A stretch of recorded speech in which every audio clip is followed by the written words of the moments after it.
A day in my life ni Snooki. Kahit wala nga guys nagtatanong sa akin na mag-a day in my life ako, is magbablog ako ng a day in my life ko, o no? Ayan o, is kagigising ko lang yan guys at diretso nga ako sa lababo upang magkilamos gamit ang aking soap na sabon. Oh yes, yan ang aking Kojic sabon na ginagamit guys. Matagal ng panahon at ngayon yan pa din kasi wala naman akong ibang sabon at yan ang mura.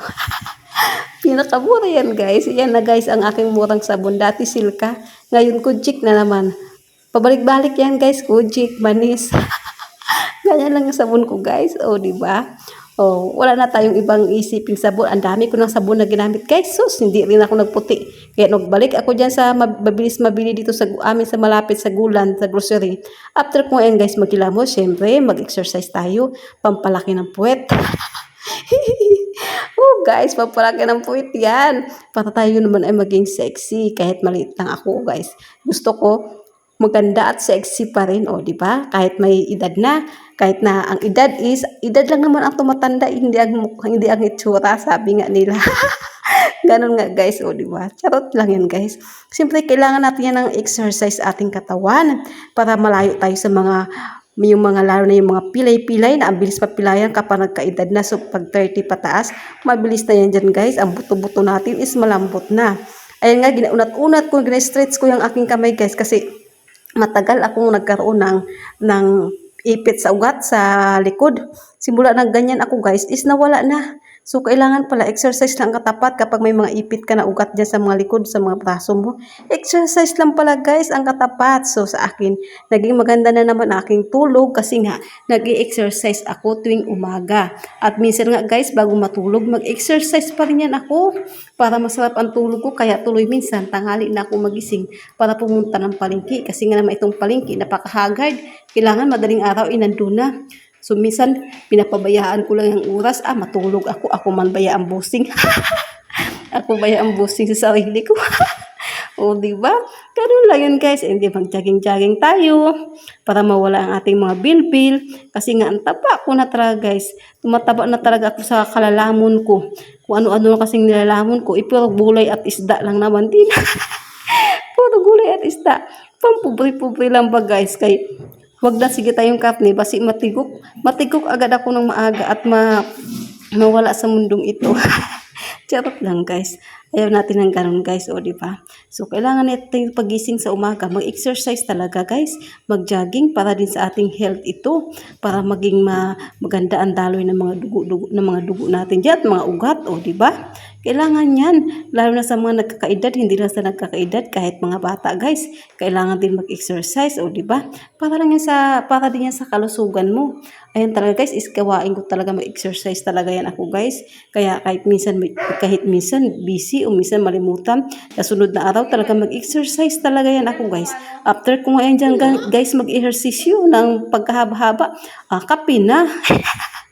Hindi natin malimutan ang kape. Bago ako mag-exercise guys. Late na yan ang kape. Exercise muna bago kape, no? Para hindi matagtag ang tiyan natin. Ito talagang kape ko guys is pang malakasan. Kape puro talaga ito guys. Dahil yan ang nakasanayan ko. Kape talaga kasing kulay ng aking balat. Kasing kulay ng balat ko yan guys. Ang kape. Alam nyo guys, hindi na kasi talaga ako pumuti, no? Kulay ko na talaga to kahit anong gawin ko. Kaya yung mga skincare dyan, sabi ito pampaputi. Ay, hindi na talaga ako maniwala yan dyan guys. Kasi hindi man ako pumuti. Ang dami ko ng mga nagamit na lotion, iba't ibang brand. Marami na yun ako nabili. May nabili pa ngayon ako ng isang karton halos. Mga 12 piraso. Naubos ko na lang guys ang isang karton na yun. Hindi man ako pumuti. Ang pumuti na sa akin yung mata ko.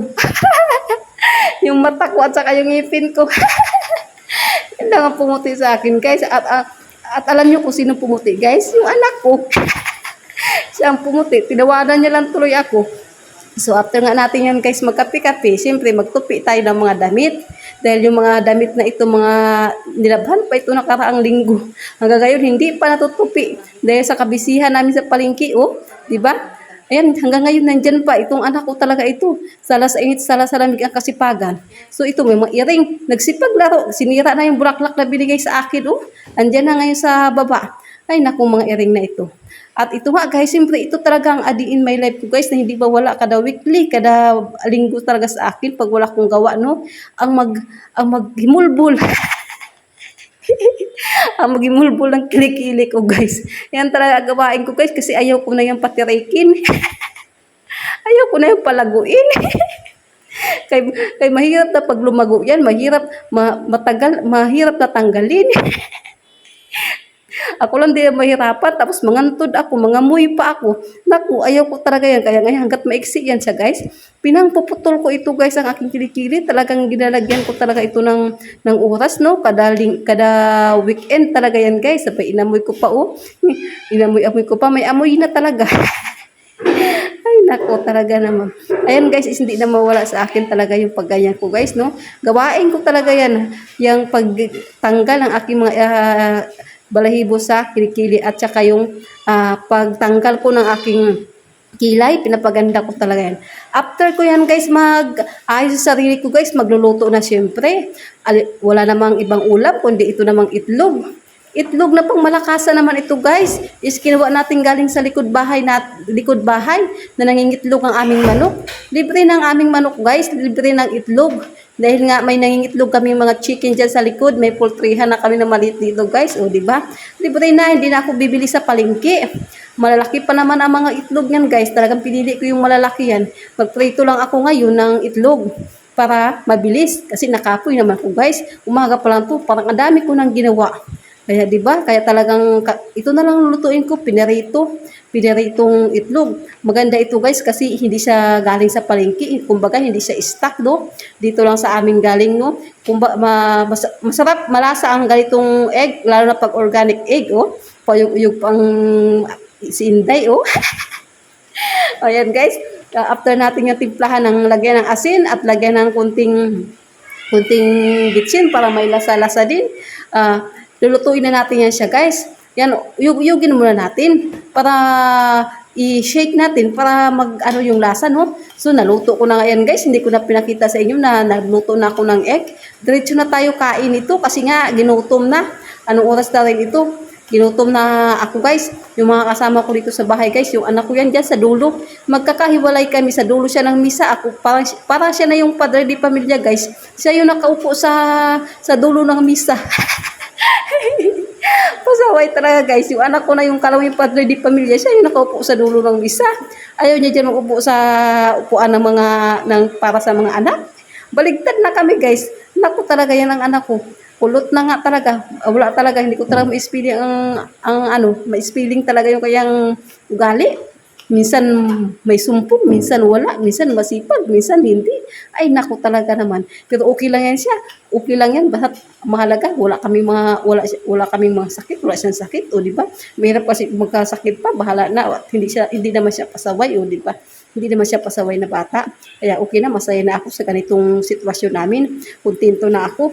O di ba yan guys? Yan ang aking a day in my life guys. Kahit hindi kayo nagtatanong, talagang mag a day in my life ako no. Para lang sa inyo no, at para din sa mga viewers ko no.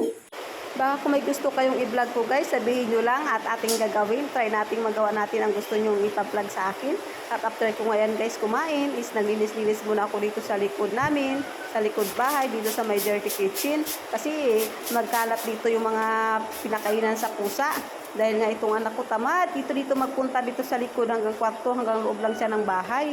So ito nga, nililigpit ko yung mga basura, nilagay ko sa sako para kinabukasan is dadalhin namin sa labas para itapon sa basurahan.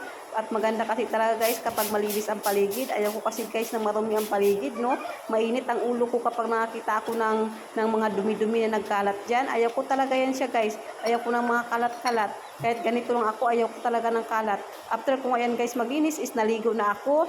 Kasi nga, mabantot na tayo. Sa dami natin ginawa sa sa umaga na ito. At yun nga guys, siyempre pagtapos maligo, may skincare na naman tayo. Skincare ko talaga yan guys pagtatapos maligo.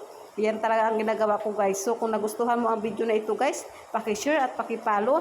At pipili nga pala ako guys ng mga taong masisipag mag-share ng ating video sa ngayong katapusan para mabigyan natin ng secret nating pajikas. Maraming salamat guys and God bless you.